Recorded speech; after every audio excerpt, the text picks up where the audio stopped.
I am Saint Germain, keeper of the violet flame. I am witnessing your evolution as a proud parent would, and that is because you there in the physical are extensions of those of us in the non-physical. That is why you feel so close to us. It is because there is a definite relationship between all that is non-physical and all that is physical. As many of you know, it is not just one soul, one body. We are all woven together to give Source this unique opportunity to experience Source. We who are in the non-physical welcome all of your experiences there.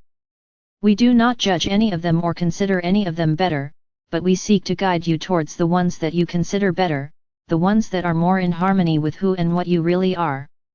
That is how we help you. We don't help you by giving you everything that you want just because you asked us and asked us in a nice way. We help you by guiding you just as your spirit guides do, just as your higher self does.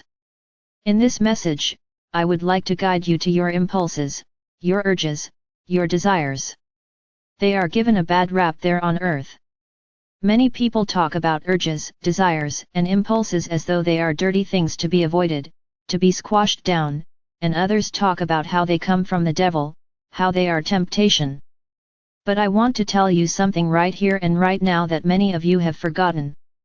You were created to be you. You are unique.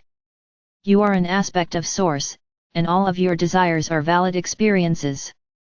As I said before, we are not judging some as better than others. Now, you may go down a path where you have certain desires and you fulfill those desires, and then you decide at some point that those desires aren't fulfilling, and you may look at that period of your life as one where you are making a lot of mistakes or doing something you weren't supposed to be doing. But I would say that you needed to explore those desires to find out that ultimately they were not as satisfying as being in your heart space and being the love that you truly are. And so you need to explore these impulses, these urges, and these desires. And by the way, I am not saying that they are all shallow and empty and that someday you will realize that they are not as fulfilling and satisfying as something else. I'm not saying that at all. You could have the desire to be a great tennis player, and you may find that when you are playing tennis, that is when you are most in the flow, that is when you are most of you. You may have an urge to call someone that you haven't spoken to in 20 years. You may have an impulse to go somewhere that is very spontaneous, and by going there, you may bump into someone and have a conversation with that person, and that conversation may help that person immensely in their lives. You see, there is nothing wrong with an urge, an impulse, or a desire.